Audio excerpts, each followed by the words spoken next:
Podcasts da Rádio Bandeirantes. Memória. Momentos marcantes do jornalismo, das artes, da história. Registros sonoros compilados pelo Centro de Documentação e Memória da Rádio Bandeirantes. Pesquisa, produção e apresentação de Milton Parron.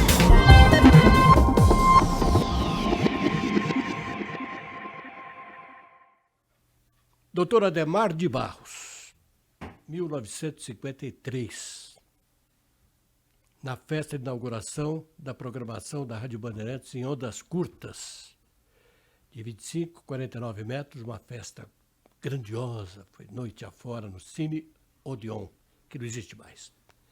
Ficava aí na região da Consolação.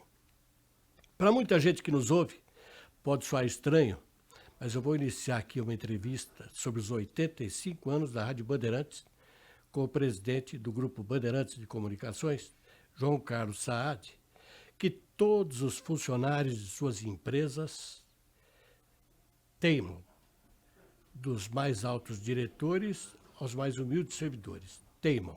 E ai de quem não obedecer. Chamá-lo simplesmente por Johnny, senhor Johnny Saad.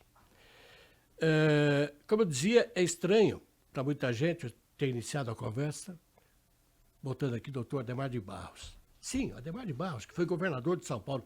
Aliás, em 3 ocasiões ele governou o Estado. Na interventoria de Vargas em 1938, depois eleito pelo voto universal em 1947, novamente, e fez o sucessor em 51, Lucas Nogueira Garcês. Em 62, ele tornou a ser eleito governador de São Paulo. E entre os 2 mandatos, ele foi eleito também prefeito da cidade de São Paulo. Bom, ele era médico, apaixonado pelo campo, pela agricultura, pela política. O que o doutor Adhemar de Barros era seu? Senhor Johnny Saad, muito obrigado pela presença no programa. Parron, obrigado pelo convite. Uma honra estar aqui, poder falar nos poderosos microfones da Rádio Bandeirantes e ter o privilégio de ser entrevistado por você. Dr. Adhemar é meu avô, por parte de mãe, e ele fez o que os políticos costumam fazer. Ao perceber a importância, a força que aquilo teria para o futuro, ele, como um jovem político, quis ter o veículo. A gente assiste esse filme até hoje, né? E ele comprou, o Dr. Paulo Machado de Carvalho, a Rádio Bandeirante. Ela não tinha o S da Sociedade Bandeirante. O Dr. Paulo Machado de Carvalho comprou essa emissora de um grupo de abnegados. A Rádio Bandeirantes foi montada por um grupo de aficionados por rádio, abnegados. Eu não conheço com todos os detalhes, mas de tudo que eu já li, já fucei, já perguntei, já conversei, eu imagino que eles se cotizaram, colocaram o dinheiro deles ali e esqueceram que não tinha aparelhos de rádio, tinha muito poucos aparelhos de rádio, então o negócio devia dar prejuízo. Eu imagino que a cada mês ou a cada X tempo eles deviam fazer reunião e pedir, olha, precisa pôr mais algum aí. E aí, quando você começa a fazer isso, a roda vai diminuindo. E a hora que ela vai diminuindo, a conta vai subindo. E a hora que a conta vai subindo, mais gente vai sumindo até uma hora que o colapso está logo ali à frente. E com isso, ela foi vendida ao Dr. Paulo Machado de Carvalho, que já tinha a Rádio Record. Comprou a Bandeirantes mais para tirá-la da frente, mas nada fez com ela. Não investiu nela, não estava ligando para ela. Foi quando o Dr. Adhemar de Barros comprou essa emissora e começou a trazer gente, investir em equipamento, tentar melhorar o som, enfim. Começou a investir na emissora. E como ele se ocupava 24 horas da política, ele não conseguia olhar nem administrar aquilo. Começou a vazar água, começou a dar prejuízo. Me permite só uma moda? Além deste fato negativo, o que é que o doutor Adhemar entendia de rádio? Nada. Mas Investia nesse ramo, pelo menos como negócio, ou também não? Não, ele não investia nisso, ele não vem dessa área, Ele mas sabia que a emissora estava no vermelho? ele sabia que a emissora estava no vermelho. E sabia que tinha dois diretores que brigavam o tempo todo lá? Ele investiu para que ela não ficasse no vermelho, mas obviamente ele não tenho certeza que ele não comprou esta operação pensando no magnífico resultado que daria. Tenho certeza que ele comprou isso na tentação que existe até hoje de ter um veículo que falasse bem de si. E o que acontece na vida real? Na vida real, se o veículo for de um político e ficar falando bem dele, ele é um veículo chapa branca, a população percebe isso automaticamente e ele deixa de ter credibilidade. Se o veículo não falar dele, bom, passa a ter comprado um ativo inútil. E eu já vi muitas cenas, muitas mesmo, do veículo falar mal do político que o comprou. Temos exemplos recentes e atuais de poderosos políticos que têm emissoras espalhadas aí pelo Brasil e onde você vê que o telejornal que vai lá dentro fala mal deles. Então, fica pior ainda. Ou seja, não é uma boa ideia político ter veículo de comunicação, mas ele não sabia disso. Muito menos nós. Como não sabia também que os dois principais diretores, aliás, os dois únicos, viviam os dois turras. É porque um era diretor da área de broadcast, da área de artística, e o outro era diretor da área financeira. O da área artística queria trazer para Bandeirantes o que havia de melhor na praça, os mais caros, e o outro queria conter as despesas e viviam brigando. Bom, conclusão de toda a história, o doutor Adhemar caiu na real, e para onde é que ele jogou o problema? Lá pelas tantas ele cansa, chama o seu genro. Casualmente, seu pai. Casualmente, meu pai trabalhava com o meu avô paterno. Meu avô paterno, junto com os irmãos, tinha uma loja na rua 25 de março, esquina com a ladeira Porto Geral, chamava-se M. Saad. E meu pai que fazia as vendas. Nada de artigo de rádio? Nada. Meu pai fazia as vendas no interior do estado de São Paulo, norte do Paraná e sul de Minas. Que tipo de artigo? Tecidos. E a ele que o doutor Adhemar foi pedir para socorrê-lo? É. E meu pai acertou a saída dele, preparou gente para o lugar dele e assim que fez isso, assumiu a rádio que ele não entendia nada. Mas com a sua intuição, com o seu bom senso, com sua inteligência, com sua humildade em ouvir as pessoas, a primeira percepção foi do racha que tinha em cima. Segunda percepção é que a emissora estava lotada de gente, batendo cabeça. A hora que ele começou a organizar, e lentamente foi arrumando, ele começou encerrando com a guerra interna, investindo num novo parque técnico. Os transmissores daquela época eram refrigerados à água, essas máquinas esquentavam e as emissoras desligavam seus transmissores e saíam do ar. Então, a programação das emissoras não era o que nós conhecemos hoje, uma programação contínua e linear. Ela era interrompida. E ao fazer esses investimentos e buscar toda essa tecnologia nos Estados Unidos, aliás, um parêntese aqui, toda a nossa legislação, toda a nossa cultura em termos de rádio, de televisão, de toda essa área de comunicação vem do grande irmão do Norte. Ela vem dos Estados Unidos. Por isso que o Brasil, junto com os Estados Unidos, é um dos primeiros países do planeta a ter emissoras privadas. A Europa tem emissoras públicas até 20, 30 anos atrás. A Ásia ainda tem emissoras públicas até hoje, com raras e honrosas exceções. O Japão tem uma ou outra operação privada. Então, essa diversidade mudou a história, inclusive, do país, né? Mudou a história da democracia, mudou a história do país. Mas é só um parêntese. Então, ele, com esses investimentos que fez, começou a mudar o cenário da rádio, começou a mudar os números, reduzindo despesa, arrumando o comercial, arrumando isso, arrumando aquilo, e a emissora começou a gerar resultado.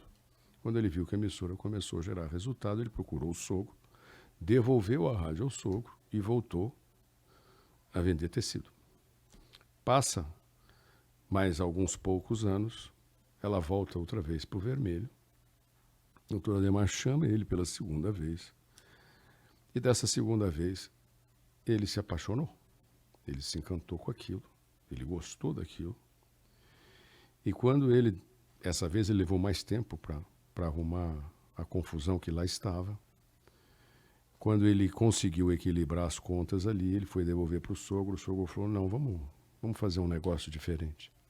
Eu vi que você gostou. Você fica com ela. Eu parcelo para você o que eu paguei. Se você for competente, você com ela mesmo vai gerar recursos para me devolver o capital. Mas em compensação, por essa facilidade que eu vou te dar, você vai fazer, a Rádio Bandeirantes vai fazer todas as minhas campanhas. Esse foi o acordo feito. E esse acordo foi rigorosamente cumprido. O que foi muito caro para a história da Bandeirantes. Porque São Paulo era uma gangorra. São Paulo tinha o doutor Adhemar de Barros, que fez basicamente as grandes obras que nós conhecemos hoje, de Anchieta, a Anhanguera, a Castelo Branco, ao Hospital das Clínicas, Aeroporto de Congonhas, Autódromo de Interlagos, enfim.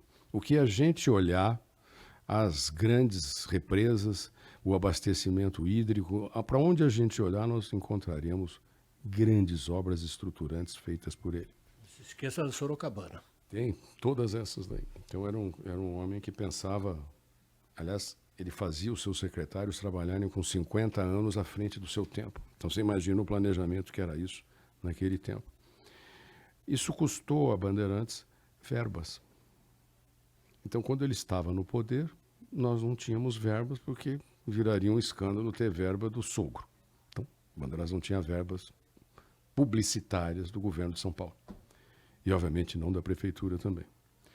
Quando ele não estava no poder, normalmente era um inimigo que estava lá. Bom, então aí não tinha verba porque era um inimigo que estava lá. Então a Bandeirantes teve que aprender a viver com gestão. Então isso foi difícil. As outras recebiam verbas generosas, ela nada, mas isso a fez ficar competitiva na sua gestão. Fez ela ter sempre um comportamento de ter uma rigorosa gestão em relação aos seus números. E isso ao longo do tempo, é fácil a gente perceber isso depois de muitos anos. Na época você não sabe, não percebe, mas isso fez ela sobreviver. E muitos veículos brasileiros, alguns poderosíssimos, ficaram tão viciados em verbas públicas que quando elas secaram, seja lá pela circunstância que for, revolução ou outros momentos da nossa história, entraram em colapso. Porque não sabiam viver sem aquelas verbas. E a Bandeirantes sempre teve uma aliança muito forte com o mercado publicitário, com a empresa privada, com os empreendedores. E é dessa aliança, desse pacto, pela livre iniciativa, pela empresa privada, é que ela conseguiu ir crescendo e montando uma rede, montando um complexo e montando hoje o segundo maior grupo da América do Sul. Foi assim que ela fez isso. Então foi doloroso, mas foi vital para a nossa história. Percebe-se, então, a Bandeirantes teve duas fases bem distintas. Foi o seu início, a partir de 1937, e depois, em 1947, quando o doutor Adhemar comprou de Paulo Machado de Carvalho. Acho que ele comprou antes. Acho que ele comprou lá para 42, por aí. 48 assume meu pai. 1º de julho de 48, o senhor João Sade. Então, que é essa segunda passada dele. Por isso que eu acho que foi ali por 42 onde essa compra foi feita. A segunda vinda do senhor João foi, então, em 48. A segunda vinda dele deve ter sido em 47 ou 48. Eu acho que foi em 47. E ele levou mais tempo para arrumar as contas do que ele imaginava. Portanto, o doutor Adhemar de Barros também teve uma participação muito marcante nesta história dos 85 anos da emissora. Não tenha dúvida disso. E o dia que ele saiu da vida pública, a Bandeirantes encerrou para todo sempre a sua posição política. Dali em diante, ela marcha sem nenhuma influência partidária.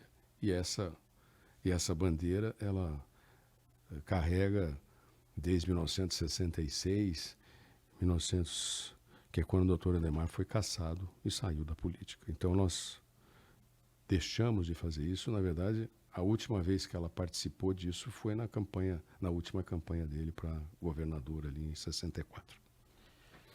Eu gostaria de fazer algumas perguntas de cunho bem pessoal, até para servir de orientação para os jovens que estão aí no mercado, estão ingressando agora no mercado.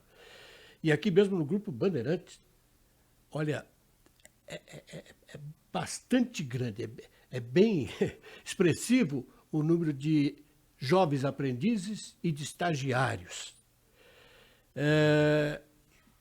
E é bom que eles saibam que até o próprio herdeiro, ou os herdeiros, porque os irmãos também, os filhos do Sr. João Saad estiveram aqui na Bandeirantes como estagiários. O seu departamento, antes de assumir cargo de chefia aqui, você começou, em verdade, como estagiário, não foi isso não, Johnny?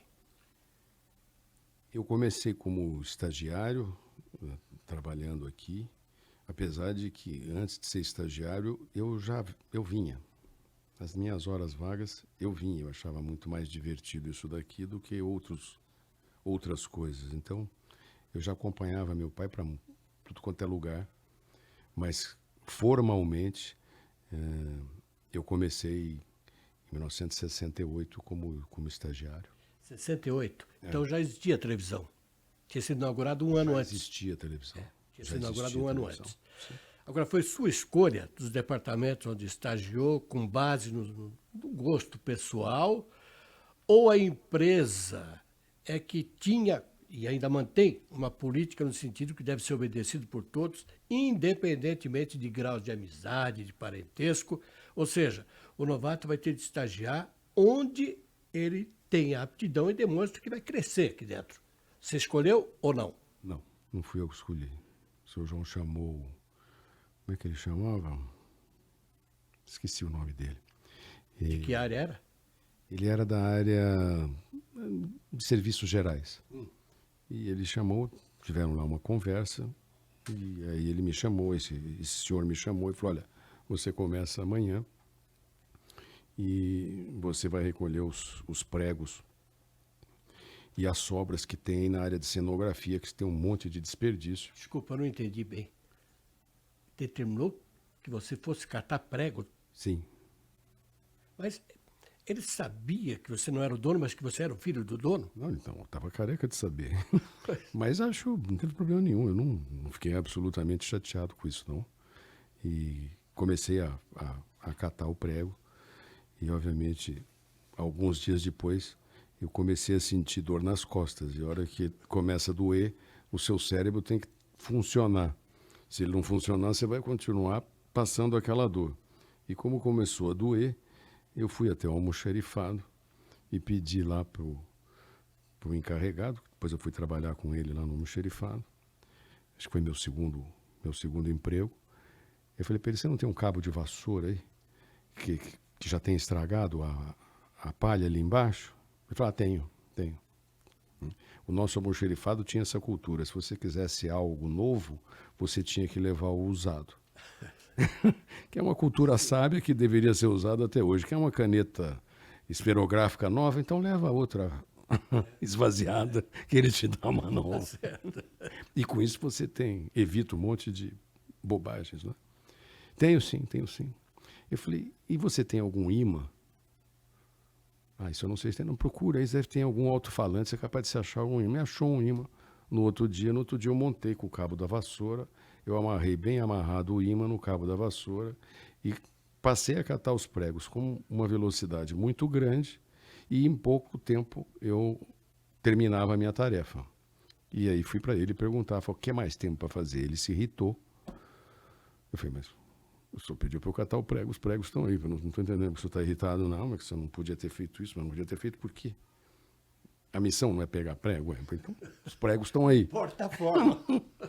Enfim, eu fui seguindo ali minha carreira e fui conhecendo todos os departamentos da Bandeirantes. A estrutura dela sempre foi muito complexa, muito grande. Nós não podemos esquecer que durante esse período o Brasil estava bastante fechado.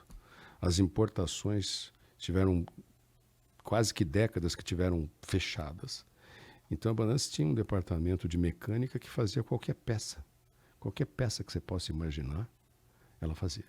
Qualquer conserto na área eletrônica, ela fazia. E com isso era uma estrutura muito grande. Fora que o Morumbi, àquela época, era isolado.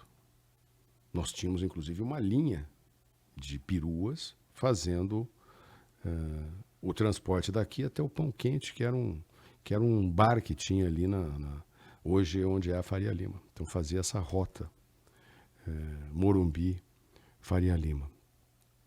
Então tinha que ter tudo aqui. Por isso que a Bandeirantes sempre teve uma engenharia muito parruda, muito competente. Tanto é que chegamos a ter uma fábrica de transmissores. Essa fábrica, eu fechei essa fábrica com ela em primeiro lugar. Ela foi a fábrica com maior participação de mercado. Ela tinha 60%, 70% de participação de mercado quando eu fechei essa fábrica. E era recomendável o fechamento? Era recomendável porque nós não somos do ramo industrial. Eu tentei buscar um sócio que fosse do ramo industrial. Não consegui. Nós começamos a fabricar os nossos próprios transmissores porque você não conseguia importar.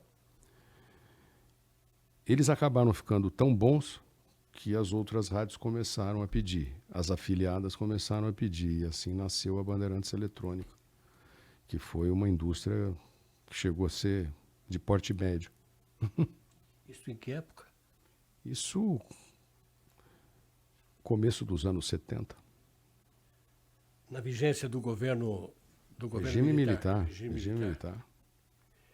Depois saí para cumprir o exército. Eu tinha ido pedir para o meu pai ver se ele quebrava o galho para eu não fazer o exército. E acabei indo pedir para o cara errado. Então, ele ligou para o capitão e falou, por favor, trate de engajá-lo. Possivelmente. Então eu acabei servindo, me diverti lá. Foi um ano muito, muito bom da minha vida. Depois fui fazer estágio na fronteira do Brasil com o Paraguai, em Ponta Porã e Bela Vista. E ali eu já servi como segundo tenente e passei lá uma temporada trabalhando e depois conhecendo aquela região toda que é linda, maravilhosa. E sendo uma carreira tão glamurosa, na visão das moças, e você era jovem nesta época, muito jovem, não te interessou, em definitivo, sentar a praça? Já como tenente? Não. Seria hoje, no mínimo... Não. Me diverti, gostei, curti, mas eu sabia que não era esse. Comunicação não era esse meu caminho. Então eu não segui. Quando fiz, procurei fazer da melhor forma possível. Bom, nós ouvimos aqui, muito claramente, você deixou registrado, seu João, uma das primeiras medidas dele quando assumiu a Bandeirantes foi comprar um transmissor moderno. Porque aqueles antigos, como você deixou claro, eram refrigerados a água e tinha que sair do ar. Uma determinada hora para... Desculpa, água não. Eles tinham que ser refrigerados, tinham que sair do ar. Aí seu João comprou modernos equipamentos de transmissão. Um Westinghouse. É um Westinghouse, né? Eu tenho ainda a frente dele está guardada. Qualquer hora que eu achar alguma parede aqui vazia, eu coloco a frente dele, que é bonita a frente dele. Então, e de tal maneira que ele, novato na área, porque mexer com tecidos era outra história. Era outra história. Novato na área já conseguiu um feito extraordinário. Ele colocou a emissora, a Bandeirantes, como pioneira, a primeira que permaneceu no ar 24 horas. Fizeram muitas revoluções. Ele, Edson Leite, Alberto Saad, que não é parente, Murilo Leite. Esse time fizeram muitos avanços. Como é que ele chamava o professor? O Bascaran? Bascaran. Também foi uma peça importante nessa mudança. Os intervalos eram intermináveis, os intervalos comerciais. A área comercial vendia anúncios como se fossem, sei lá, vendia a peso. E esse pessoal estudou e conhecia a radiodifusão e foi olhar como funcionava nos Estados Unidos. E quando chega em 1955, eles implantam o RB55, que, primeiro, determinou uma duração rígida e estável dos breaks comerciais, dos intervalos comerciais. Os comerciais passariam a ter 30 segundos, ou 15 segundos, ou 5 segundos, e a Bandeirantes passou a ter uma tabela fixa, dependendo da faixa horária, dependendo da sua audiência. Então, ela fez uma revolução que impactou as agências de publicidade, impactou o resto do mercado, impactou a programação, e dali eles partiram rumo ao primeiro lugar, ali, depois dessa revolução de 1955. Aliás, uma correção, eram 3 ondas curtas, 25, 49 e 31. Ah, tinha 31 metros também. Tinha 31 metros. Como eu passei pela engenharia, eu conheci todo isso daí. Aliás, outro dia eu lembrei dessa história. Eu era criança e a primeira vez que eu fui no transmissor da rádio, o técnico de lá, que era uma boa figura, o Terrinha, já morto, falou assim: menino, vem cá que eu vou te mostrar uma mágica. Ele pegou uma lâmpada dessas lâmpadas frias, essa lâmpada comprida, já queimada, né? Ele falou: pega uma dessa na mão e vem comigo. E nós fomos indo no gramado em direção à torre. Quando eu comecei a chegar perto da torre, aquele treco acendeu na minha mão. E eu falei: bom, isso aqui é mágica. Como assim? Uma lâmpada queimada acende? Então ficou gravado ali na minha memória as mágicas que tinham nesse setor. Outra promoção também que foi marcante na história da Bandeirantes, o Clube RB, que aumentou extraordinariamente a audiência da rádio de todo o Brasil. Sem dúvida. E até hoje tem ouvintes. Eu tenho uma carteirinha dessa. Pois é, que eles entram em contato conosco para dizer: olha, tem uma carteirinha que mande para vocês uma... numerada, com foto, com data, com assinatura. Muito organizado. O seu João, numa entrevista longa que eu fiz com ele em 96, você tocou no assunto publicidade, ele também, assim que assumiu, mesmo a emissora estando no vermelho, correndo esse risco, mas com uma visão extraordinária, ele foi aos anunciantes. Naquela época isso era possível, porque não era um número tão grande, não é? Ele foi a cada um. Mas olha, vocês estão botando lá na emissora 1000 anúncios, 1000 textos por mês, 800 textos por mês, mas a gente não tem espaço para divulgar isso tudo. O pessoal está vendendo para vocês um número que não está sendo colocado. E disseram a ele: nós sabemos, mas também nós não estamos pagando. Por isso que eu vim aqui. Estamos fingindo que estamos pagando e vocês estão fingindo que estão exibindo. Pois é, eu vim aqui exatamente. Nós vamos botar 300, 400 textos por mês no máximo. Agora vocês vão pagar os 300, 400 pelo valor de 2.000, que é o novo preço agora, a nova tabela. Mas será tudo anotado, vocês vão conferir. Sim. Fazíamos a tripa. E ele moralizou o mercado. Era o comprovante, era assim, ele moralizou. Moralizou o mercado. Porque as pessoas não era uma bagunça. Não era uma coisa séria.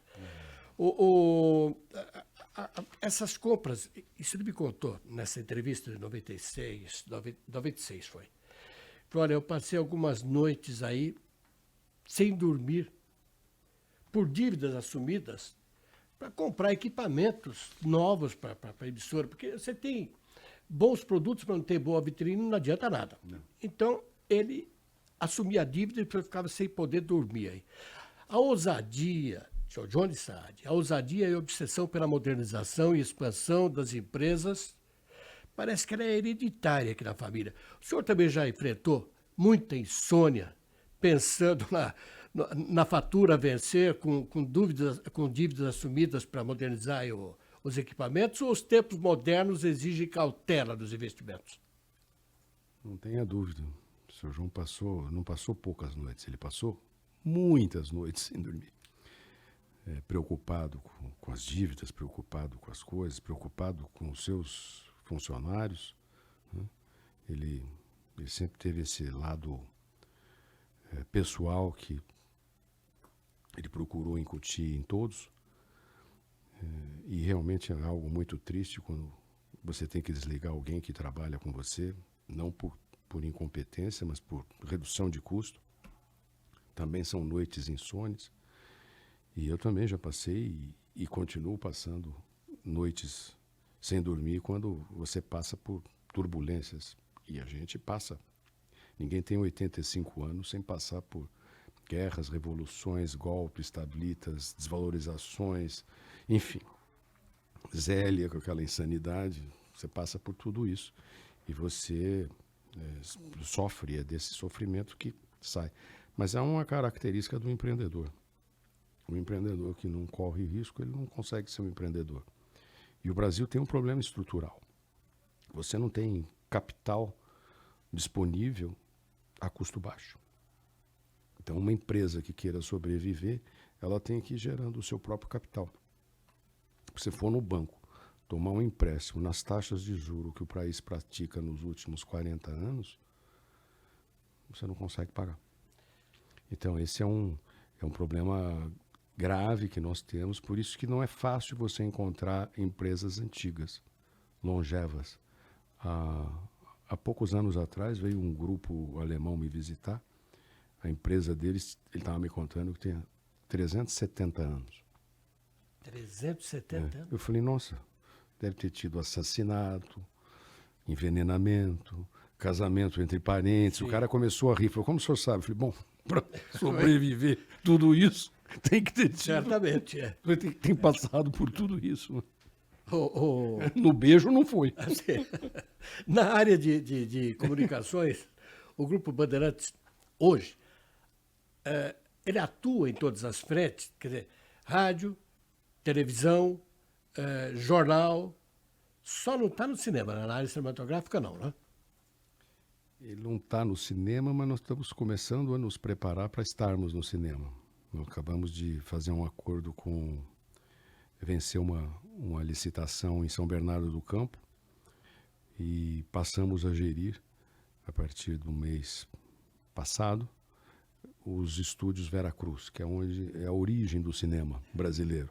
Ali que começaram os primeiros filmes brasileiros, são feitos e rodados ali. Então nós assumimos essa área, estamos começando a investir lá, já tem produções contratadas e o MasterChef vai ser feito lá, não cabe mais aqui, terá que ser feito lá, e outras produções serão feitas lá. E cinema, tenho a certeza de que a gente vai, de alguma maneira, começar a atuar. Mas a gente atua em outras áreas, a gente atua em televisão paga, no que eles chamam de pay TV, atua no streaming, atua com bastante força hoje no digital. Montamos uma empresa que é a Vibra Digital. O grupo já vinha investindo nisso e eu notei que todas as crises que a gente passava, a hora que tinha que reduzir custos, os gestores cortavam essa área, cortavam o bebê. Por quê? Porque o bebê estava gerando despesa e ainda não estava gerando receita. Mas a hora que você faz isso, você começa a comprometer seu futuro. E depois de repetir esse erro 2 vezes, eu falei, chega, nós vamos montar uma empresa à parte. Essa empresa tem direito a usar tudo que a Bandeirantes faz, mas os gestores da Bandeirantes não têm gerência sobre ela. Ela vai estar ligada direta à presidência e à vice-presidência executiva. E com isso, ela começou a crescer e ela passou crises, teve épocas que a gente estava enxugando aqui, reduzindo custos, reduzindo gente, reduzindo coisas, e eles contratando. Então você fala assim, nossa, mas parece um movimento esquizofrênico. Mas às vezes é mesmo. A área dele estava crescendo e a nossa, naquele momento, estava encolhendo. Então, eu acho que as empresas que sobrevivem, elas têm que serem maleáveis. Tudo que é rígido quebra. O que é muito rígido acaba quebrando. O bambu sobrevive porque eles se entrelaçam e eles se dobram com as ventanias. E a Bandeirantes tem feito isso também ao longo do tempo. A hora que ela pode, ela expande. E a hora que ela não pode, ela para. Às vezes ela abaixa, espera a tempestade passar, mas ela sempre está caminhando e sempre está investindo no futuro, investindo em coisas novas, ampliando o grupo. Então nós somos um grupo que não está desanimado. Sempre você tem o desconhecido, sempre você tem um frio na barriga com o desconhecido, mas o dia que você estiver caminhando e sem nenhum frio na barriga, é sinal que você não está caminhando, você está dando voltas no mesmo lugar. Um dos enormes desafios para garantir a audiência no rádio é a qualidade do som. E na televisão, é a mesma coisa, o som e a imagem. E para isso, para se manter nessa situação, é preciso um parque técnico, especialmente o da televisão, rigorosamente equipado com o que existe mais moderno. Agora, de uns tempos para cá, isso virou um desafio, até porque lançam rotineiramente aí muita quinquilharia no mercado, mas é bugiganga para tudo. Até camelô tem câmera aí vendendo, como se fosse... E realmente são câmeras que, amadoristicamente falando, funcionam. A bugiganga eletrônica já te deu muito prejuízo ou a cautela te livrou disso? Isso está acontecendo, na verdade, você está democratizando a produção. Né? Uma câmera de reportagem custava $50 mil. Eu comprei. Eu sempre tive à frente de compras de equipamento, então comprei câmeras por muito mais do que isso. O que você fazia? Bom, um seletíssimo grupo que conseguia produzir isso. Hoje, com o barateamento e com a melhoria, sim, descomunal da parte fotográfica e de vídeo dos celulares, que está em digital, está em HD, você passou a democratizar a produção. Então, um sujeito, se tiver talento, com um pouquinho de recurso, com um pequeno estabilizador para o celular dele, com uma pequena lente, com algum reforço no som, ele faz um filme em HD.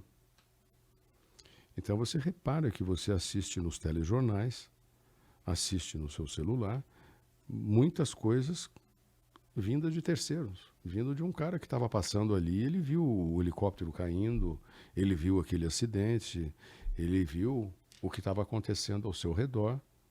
Estamos vendo isso lá em Petrópolis. Os vídeos que nos aparecem não eram de cinegrafistas profissionais com câmeras posicionadas, até porque eles não podiam saber que aquela desgraça iria acontecer. Então isso mudou completamente a nossa indústria e nós temos que estar atentos a isso e cada vez mais será assim. Nós vamos ter que abrir e puxar gente nova, daí vão surgir novos talentos, daí vão surgir novos jornalistas, eles vão sair dessa prática que ficou democrático, ele está no celular de qualquer um. E o celular foi onde houve a conversão. Tudo que a gente falou durante as últimas décadas, não, vai ter uma confluência e vai tudo parar no computador, vai tudo parar na televisão, vai tudo parar não sei aonde. Na verdade, ele foi parar no nosso bolso, que é o celular. É lá que essa convergência se deu. Então, é com ele que nós vamos conviver, é com ele que nós vamos tocar a vida. No começo dessa história aqui de 85 anos, que a Bandeirantes está completando no 6 de maio de 2022, como eu disse, ela ocupava um pequeno espaço lá em 1937, na inauguração, no segundo andar de um prédio da rua São Bento. No começo, no início de tudo, eram 16 funcionários. E isto me foi relatado pelo Tito Fleury, que foi um dos 3 primeiros locutores da emissora. Eram 16 funcionários. Em 1948, quando o seu João Saad assumiu, eram 37. Hoje, entre empregos diretos e indiretos, né? Quantas pessoas o Grupo Bandeirantes de Comunicação abriga? Eu não o preveni dessas perguntas, não sei se teria de memória pelo menos parte desse exército. Os grandes números eu tenho. Hoje nós somos aproximadamente 4.000 colaboradores e você pode multiplicar isso por 5, pode multiplicar isso por um número maior, que é o que envolve essa cadeia. Isso tem gente no transporte, tem gente produzindo cenários, tem gente produzindo coisas que não necessariamente sejam ligados diretamente a nós. Então, é um grupo que vem continuamente crescendo. A gente, no meio da pandemia, lançou canal novo, a gente foi fazendo. Aliás, durante a pandemia, nós não paramos nem um único dia.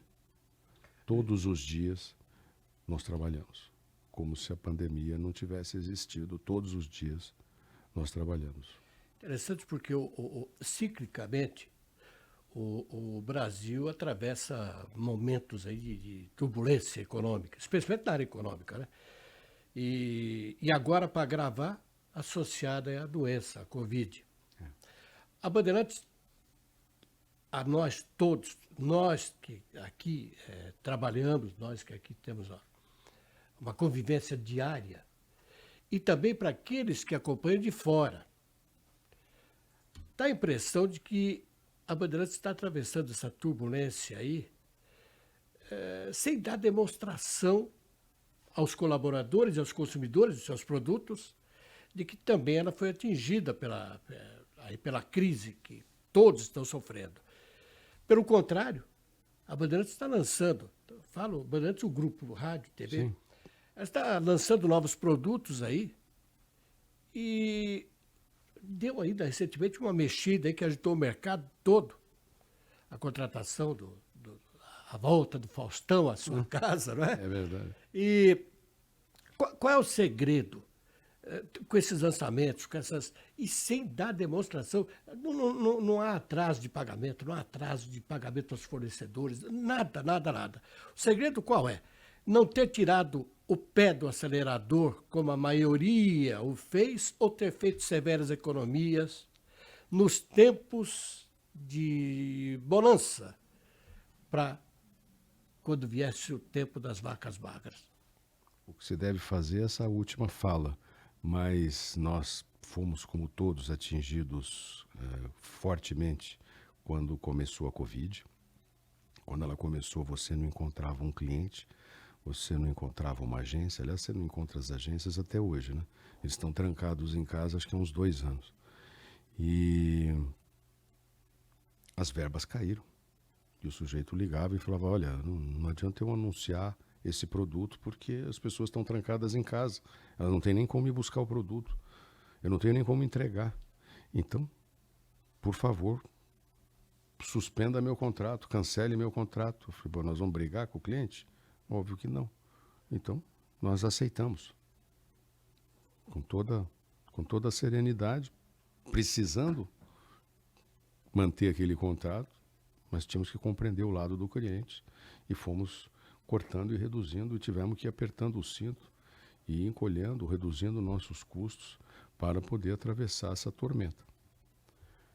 E fizemos exatamente isso.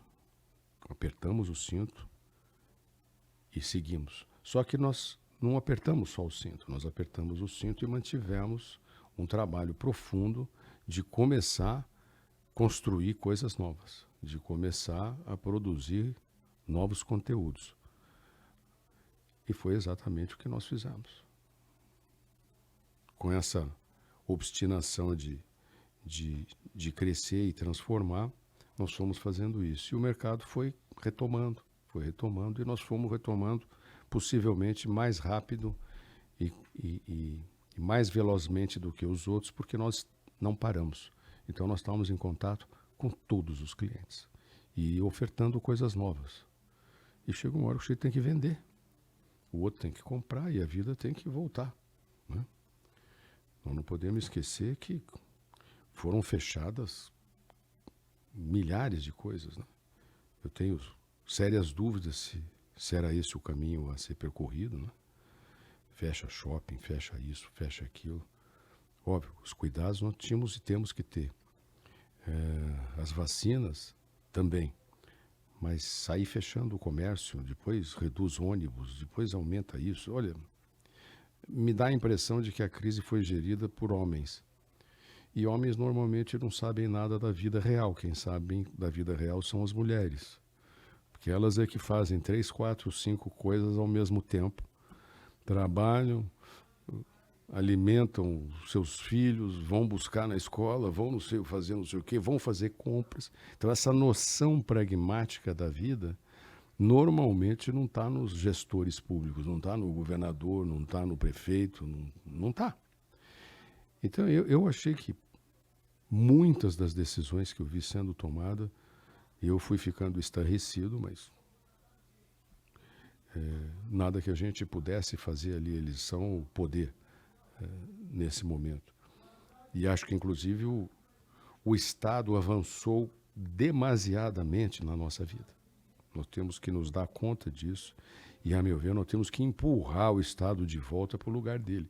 Outro dia eu vi uma matéria no jornal que eu fiquei estarrecido do Procurador-Geral de São Paulo ameaçando tirar a paternidade de um pai que não quis que o seu filho se vacinasse. Eu falei, bom, pera um pouquinho, esse sujeito não está bem.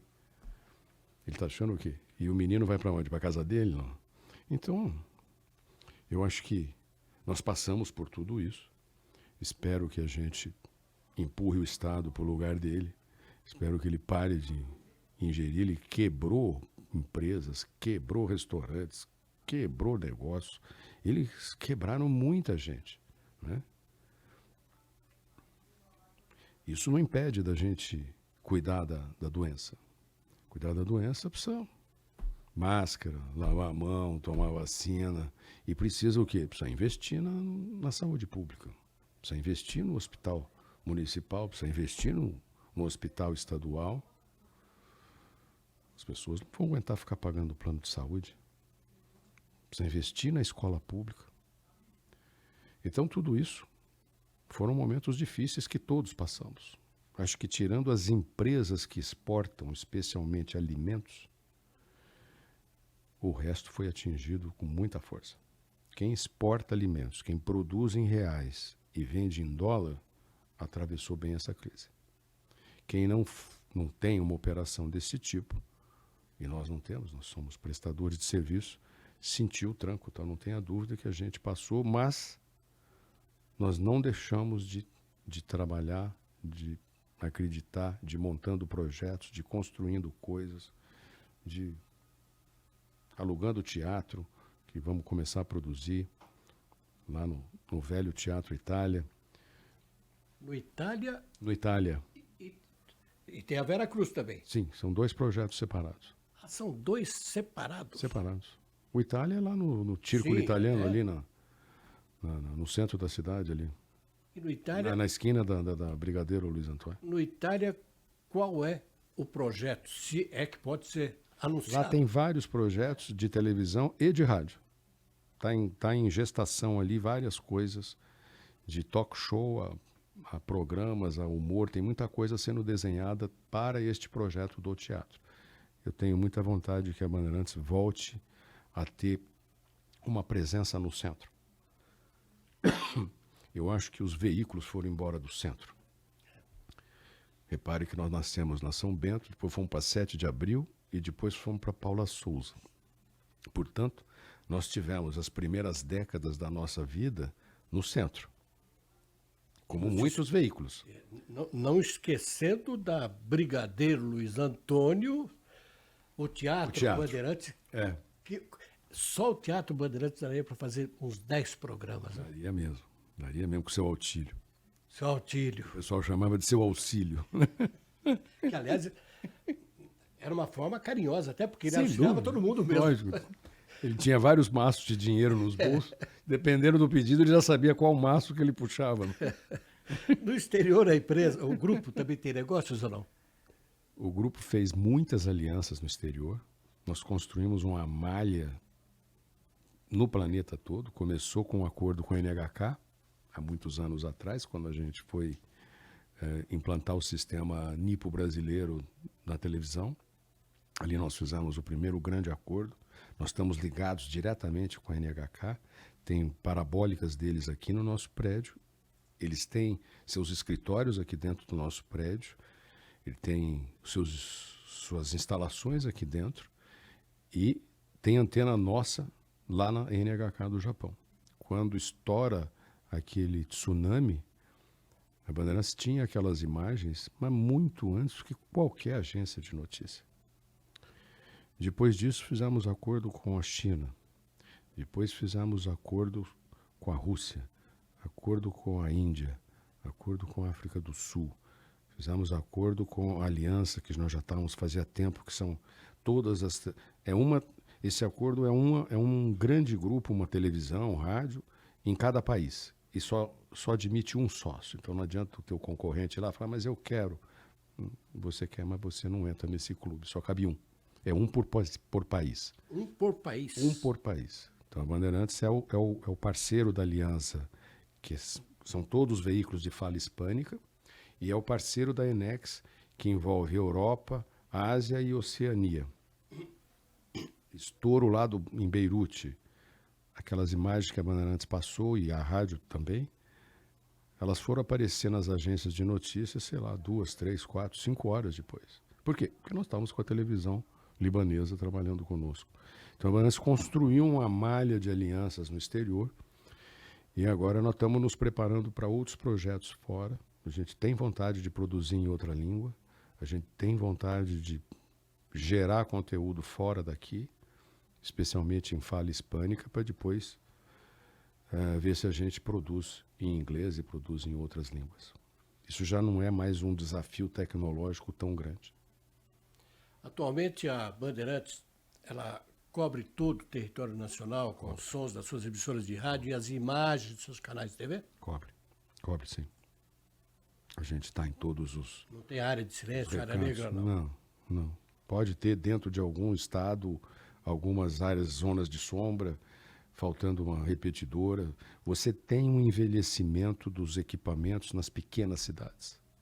E com a crise que nós atravessamos, que começa ali em 2014, 2015, isso foi se agravando.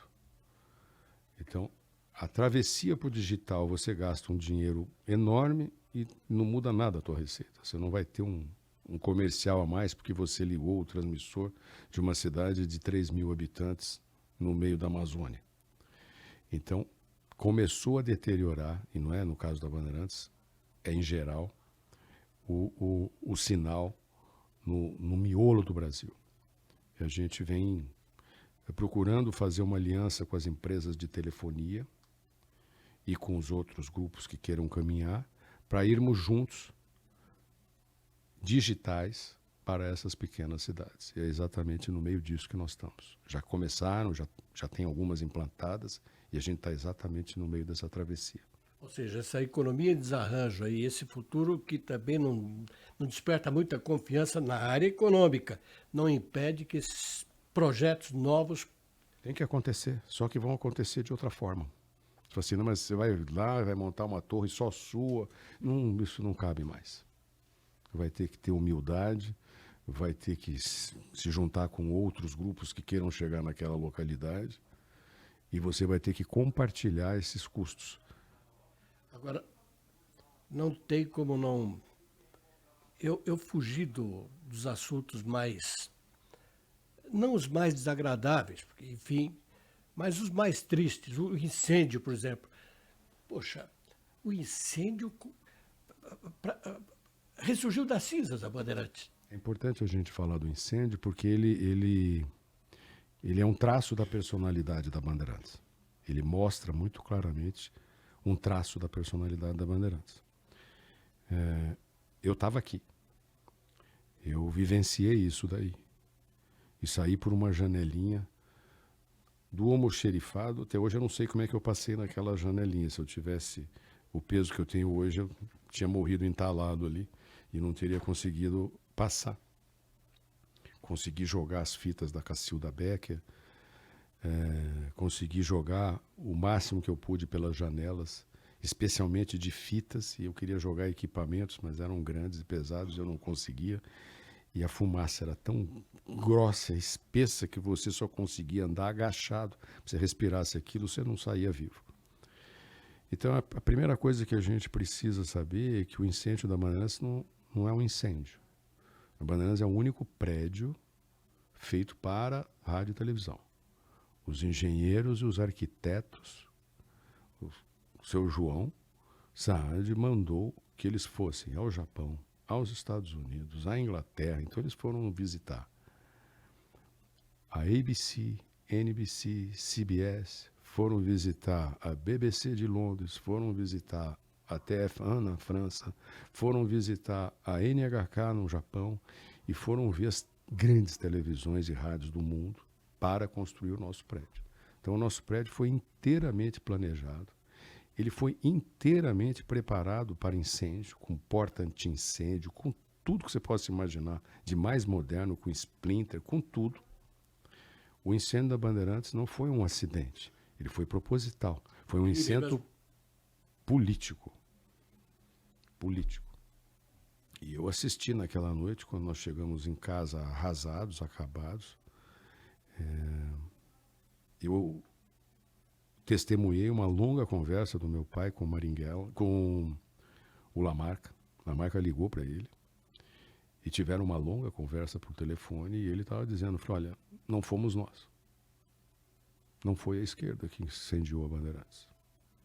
E aí nós fomos ver que quem tinha incendiado a Bandeirantes foi a extrema-direita, não foi a esquerda. E ninguém sabia mais sobre as atividades da esquerda do que o Lamarca. Nem poderia saber. Nós ficamos quietos, meu pai ficou quieto, porque senão nem receberia o pouco seguro que nós tínhamos direito a receber, que era algo como 10, 15% do valor do patrimônio que estava. A Bandeirantes ficou muito apertada para nascer, porque ela foi gerada pela rádio. Você tinha 2 rádios carregando isso daqui nas costas, que era a Rádio Bandeirantes e a Rádio América. A Rádio América teve que ser vendida para acabar de custear isso aqui. Ela não foi nessa ocasião? Meu pai não quis vender a Rádio América, ele teve que vender a Rádio América para custear as contas que tinham pela frente. Então, quando a Bandeirantes conseguiu implantar a sua televisão, depois de ter sido caçada 2 vezes, nós fomos caçados pelo Juscelino, por um motivo tolo. Ele disse que queria dar para um amigo. Nós levamos anos para conseguir reaver essa concessão. Foi o Dr. Horácio Laffer que nos auxiliou nisso. Eu quero deixar registrado esse agradecimento a ele e a sua família. Eu sempre que encontro alguém da família deles, eu falo isso e agradeço. E a segunda vez que nós fomos caçados foi durante o curto governo do Jânio Quadros. Foi o segundo ato do presidente Jânio Quadros. Foi a cassação de todos os veículos da Bandeirantes. Todos. O Jânio? O Jânio. Que depois morreu trabalhando aqui. Pois é. Mas a gente chega lá. Seria uma reação, seria por parte do Jânio ao doutor Adhemar? Óbvio. Coisa. Óbvio que sim. Segundo ato administrativo, o primeiro ato foi aquela imbecilidade, que não lembro se foi de biquíni ou se briga de galo, que ele proibiu. E o segundo ato foi a cassação de todos os veículos da Bandeirantes. Eu me penitencio aqui agora. Acho que o doutor Adhemar deve ter dado voltas no túmulo cada vez que eu botei no ar aqui, nesta emissora, aqui na Bandeirantes, no meu programa Memória, no qual você está falando agora. Quantas vezes Jânio Quadros, dos arquivos aí, nunca ninguém me disse, não faça isso. Não, mas depois eu vou te contar algumas histórias curiosas que talvez você será penitenciário. Meu pai pega um avião, vai para Brasília. O ministro da Justiça era o Oscar Pedroso Horta, amigo dele, foi advogado dele na defesa do doutor Adhemar de Barros. Quando o doutor Adhemar de Barros teve um processo sobre as urnas marajoaras, uma imbecilidade. Aquela também é de cabo de esquadra. Uma imbecilidade. E o advogado foi o doutor Oscar. E ganharam obviamente, a ação que se dava no Rio de Janeiro. Conviveram muito de perto, né? Então, quando aconteceu isso, meu pai foi até lá falar com ele, falou, e agora? Que horas que eu tenho que desligar? Ele falou, não, João, não faça isso. Eu falei, como não faça isso? Ele falou, não, você finge que não aconteceu. Eu falei, como finge que não aconteceu? Todas as emissoras da Bandeirantes estão caçadas. Rádio Guanabara, Rádio Educadora de Campinas, Rádio de Bauru, Rádio de Lorena, todas as... Qual a justificativa? Aquela rede enorme de rádios. Cadeia verde e amarela. Mas justificou? Não, sem nenhuma justificativa, foi só caçado. Caçado. E ele falou, não, você faz o seguinte, você finge que não aconteceu. Tá bom, então nós fingimos que não aconteceu e seguimos, funcionando, no ar, trabalhando, normalmente como se nada tivesse acontecido. Mas o Diário Oficial está na minha mão. Eu tenho ele guardado. Aliás, é interessante você buscar esse Diário Oficial com o segundo ato dele. E passam-se 8 meses, eu vejo meu pai festejando em casa, dando uma festa, abrindo um champanhe. Por quê? Porque o Jânio tinha caído. Posso imaginar. E no final ele veio trabalhar aqui. No final ele veio trabalhar aqui. A Bandeirantes tinha, ainda nessa época ela estava fazendo política, né? Coisa que ela, depois disso, não fez. Ela apoiou o Jean Goulart. E, na época, eram separadas as chapas. O Jango não era o vice do Jânio. Perfeito. O Jânio foi eleito por outra chapa que teve o apoio da Bandeirantes. Então, foi o Jango Goulart que devolveu, que cancelou a cassação que o Jânio tinha feito. Né? Então, isso explica o motivo da Bandeirantes ter entrado na rede da legalidade, que você sabe que teve a rede da legalidade quando não queriam deixar o Jango assumir. isto. E aí o Brizola lança um movimento lá de Porto Alegre, convocando que se formasse uma rede nacional em favor da legalidade, porque não queriam, os militares não queriam que o Jango assumisse, mas ele tinha que assumir, ele era o vice-presidente da República. Gostando ou não, querendo ou não, essa era a lei. E a primeira E a entrevista Bandeirantes? dele, do Goulart, quando chegou em Brasília, quando conseguiu chegar finalmente, foi para a Rádio Bandeirantes. Óbvio, porque nós entramos nessa cadeia imediatamente com todas as nossas emissoras. E aí tem um fato que eu não sei se você conhece ou se você tem registro dele. A Rádio Guanabara foi destruída, machadada, pelo Dr. Carlos Lacerda, em função da rede da legalidade. Ele era governador de estado e mandou que destruísse os transmissores da Rádio Guanabara a machadada. Aliás, o Lacerda era contra todos que Que lá sentassem, que não fosse ele. não fosse ele. Lógico. Inacreditável. Era aquele sapatinho da Cinderela. E não eu- servia em nenhum pé no seno dele. E outra história que eu acho, não sei se tem fundamento ou não, quando o Juscelino resolveu dar a concessão que era da Bandeirantes para um amigo dele lá, por desconhecimento ou não, Daqui a pouco eu lembro o nome dele. aí ele Eu resolveu. conheci o cara. Ah, é? Era um simpático. Aí ele resolveu, o seu João cansou de ir falar, cansou. E numa das idas, aqui no Rio de Janeiro, ainda não estava Sim, em era Brasília, Rio. aqui no Rio. E ele chega, mas o senhor caçou, meu? Não, João, não, foi um equívoco. Mas olha, você não quer um banco? Eu te dou uma patente. Mas como banco? Eu sou da área de comunicação, eu tinha uma concessão de rádio, o senhor quer me dar um banco? Eu vou quebrar, eu não sei emprestar dinheiro a ninguém, eu sei pedir emprestado. Isso é verdadeiro também? Ofereceram banco para ele? Disse que sim. Cartório, banco, o que Cartório. ele quisesse. Ele falou, não, obrigado, eu preciso da minha televisão de volta. Ou seja, o caminho para chegar até aqui foi Foi penoso. árduo, né? Foi árduo. Foi árduo. Estamos chegando no fim já. Também passamos pela Revolução sem sermos... A Revolução escolheu uma empresa por setor. Na aviação, ela escolheu a Varig. Quebrou o Paner, quebrou todo mundo. O Real, ela foi quebrando. Por quê? Porque o governo só apoiou a Varig. Na área de comunicação, não foi a Bandeirantes que foi apoiada, foi uma outra emissora. Então, nós atravessamos tudo isso.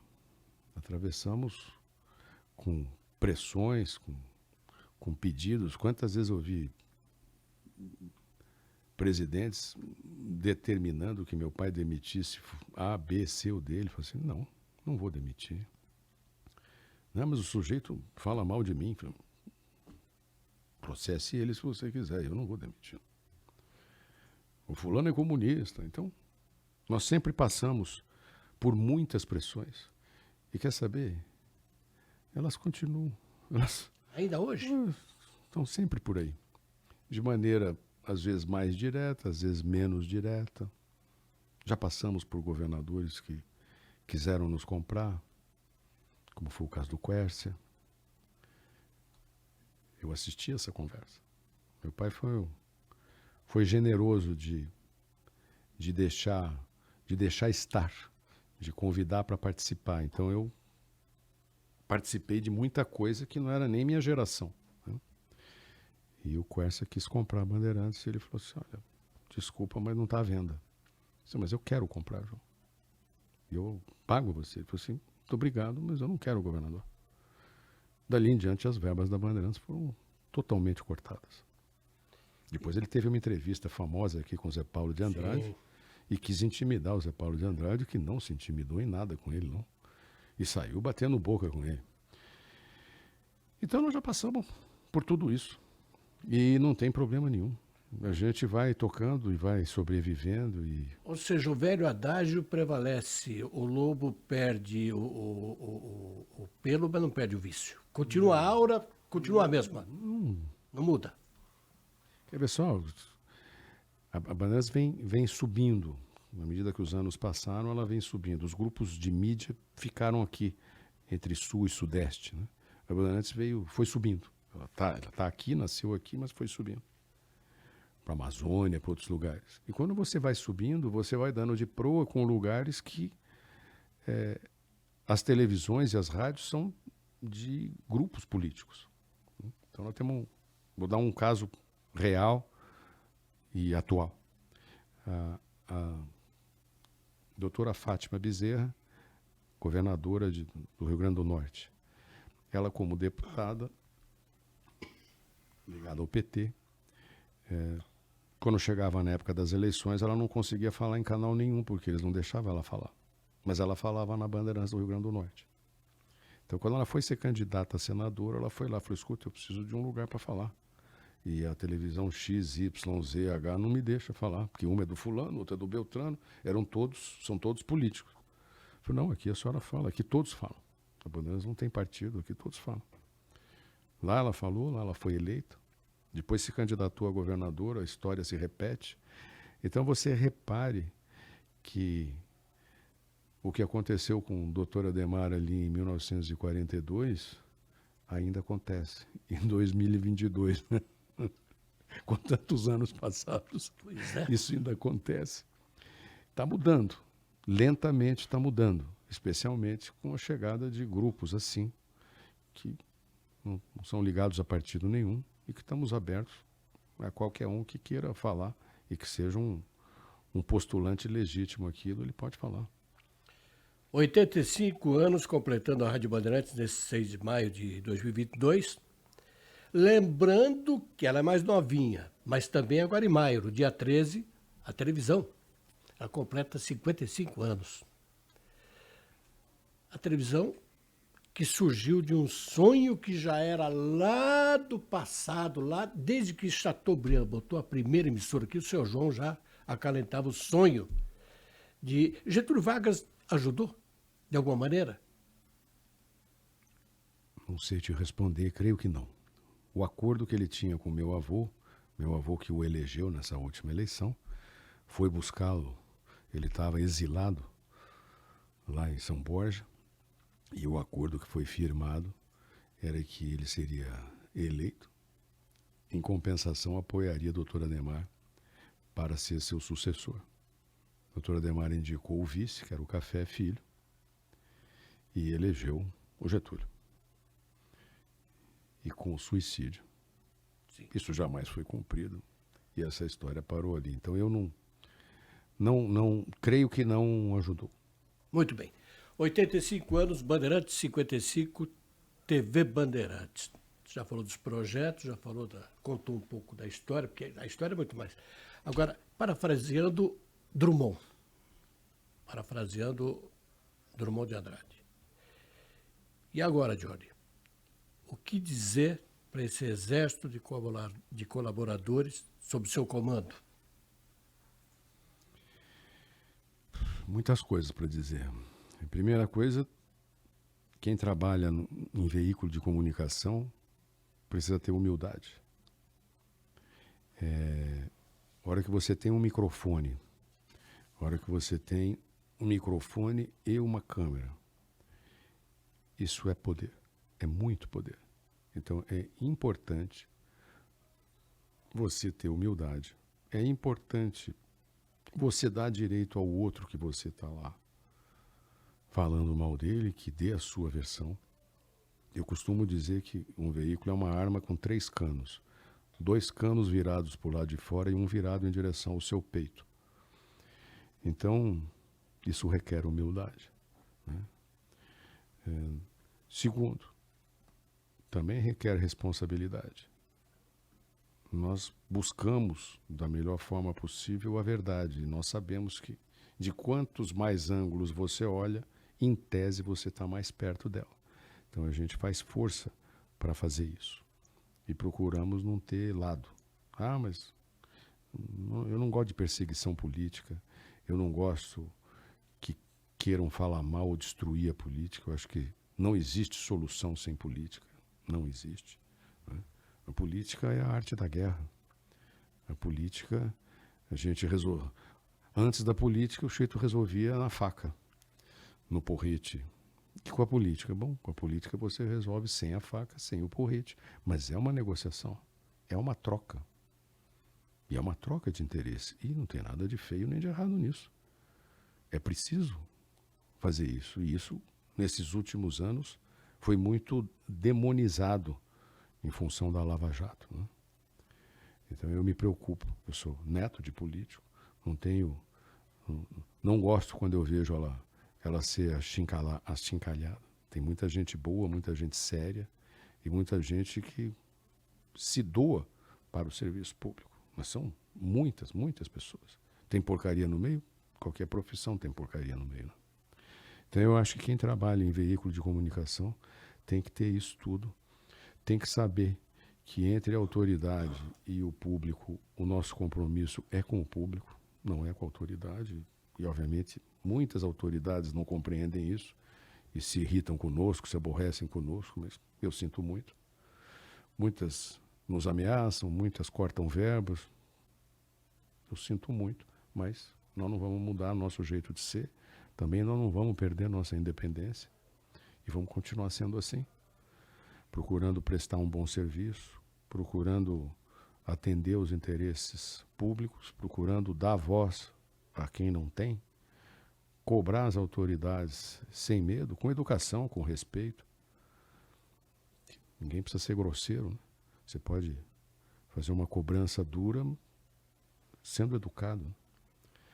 Então, eu acho que isso aqui é uma profissão nobre, você também dedicou sua vida a ela, como eu, onde você sabe que tem que ter respeito pelo próximo, e mesmo se você não gostar de uma pessoa, não usá-la para os seus interesses. Eu nunca vi meu pai usar os seus veículos para os seus interesses. Ele cansou de ter os seus direitos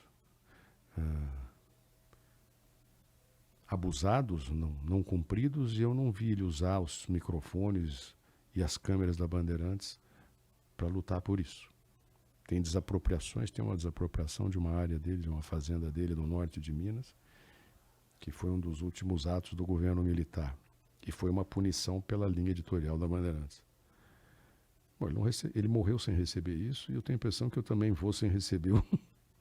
Então, mas você não vê a Bandeirantes fazendo campanha para isso.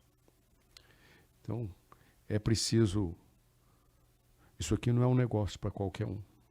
Isso aqui não é um negócio de falar, isso aqui eu vou ganhar dinheiro com isso. Também não é. Ele é uma empresa, ela tem que gerar resultado, ela tem que ser saudável, ela tem que ter suas contas em ordem, Mas isso aqui não é uma fábrica de parafuso, não. Isso aqui é uma coisa de muita responsabilidade. É uma prestação de serviço público.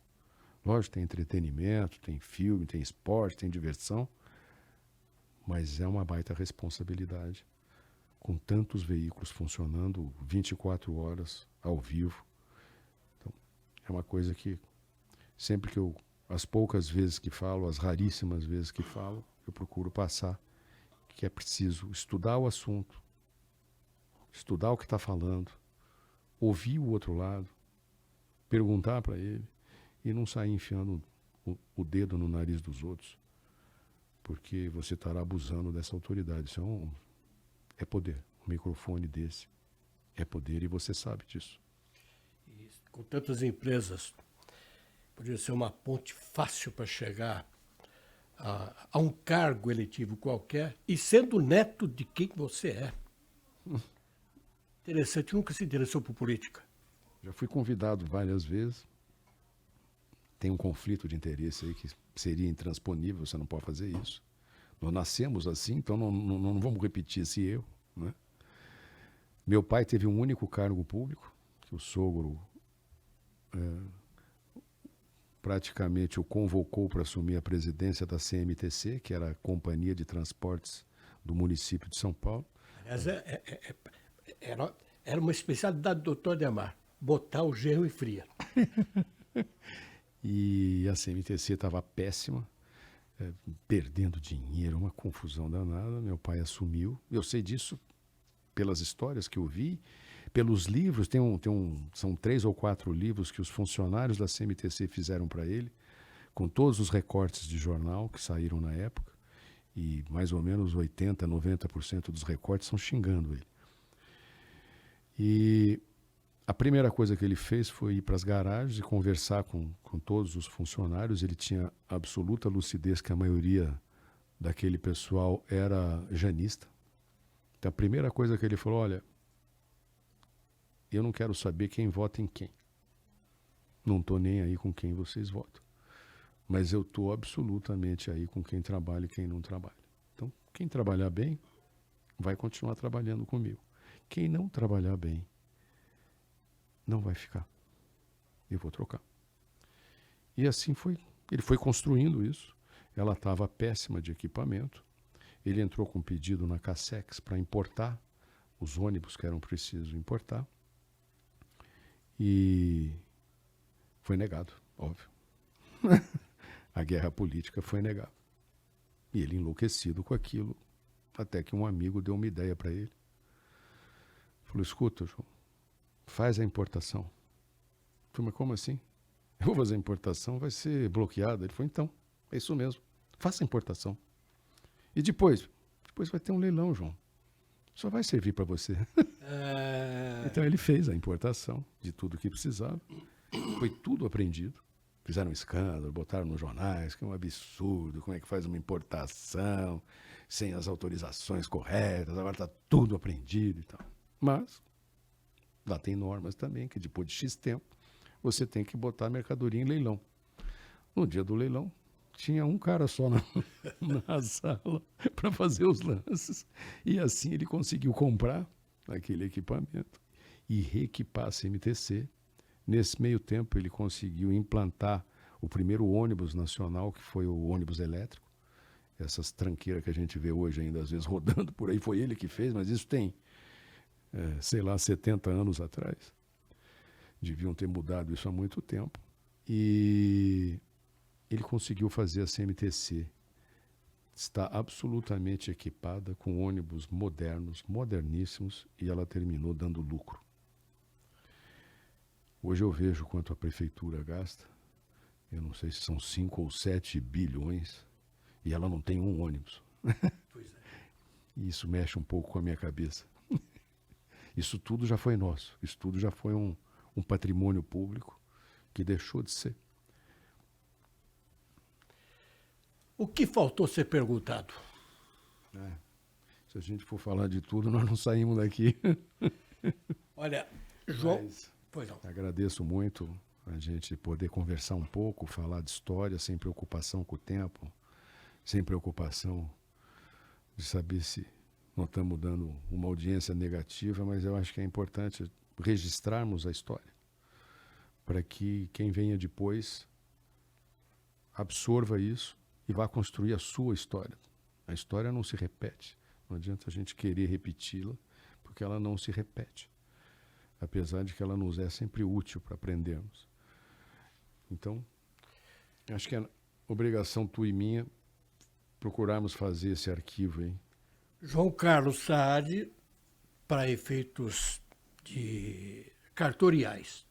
Johnny Saad, no trato com os amigos, com aqueles que são próximos a ele, e com todos os funcionários desta casa, eu não conheço um único, como disse na abertura, do mais alto aqui dos executivos ao garoto aí da limpeza, quando cruza com ele, até porque ele tem a mania de cumprimentar todo mundo, independentemente de quem seja e do cargo que ocupe.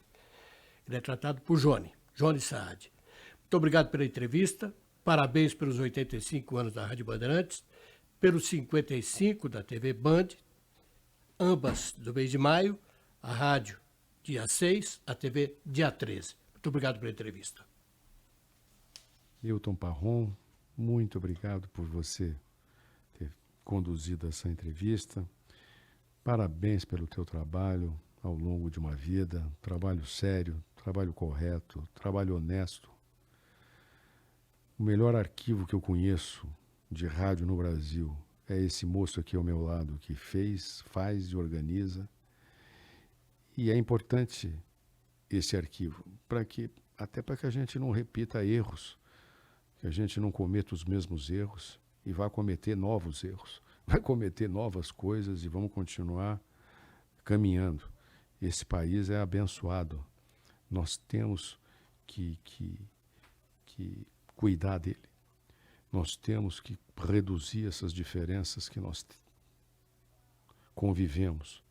Não tem cabimento uma coisa dessa, não tem cabimento um país que alimenta 1 bilhão e pouco de pessoas ter parte da sua população passando fome. Não tem. Então nós temos que repensar o país, repensar o Estado, nós temos que reolhar isso tudo. Nós tivemos uma Constituição de 88 que eu acho ruim, enorme, complicada, o Estado ficou caro, nós geramos estabilidade. Eu não consigo ver nenhuma razão de ter estabilidade, a não ser em pouquíssimas profissões, como juízes e outras coisas delicadas. Não tem porquê o Estado custar o que custa, não tem porquê gastarmos o dinheiro que gastamos. A gente vê falar de tanta despesa desnecessária. Vereador, antigamente, era um cargo honorífero, onde o sujeito tinha orgulho de prestar serviço à sua cidade. Ele tinha direito a olhar todas as contas da prefeitura, mas não tinha direito ao veto.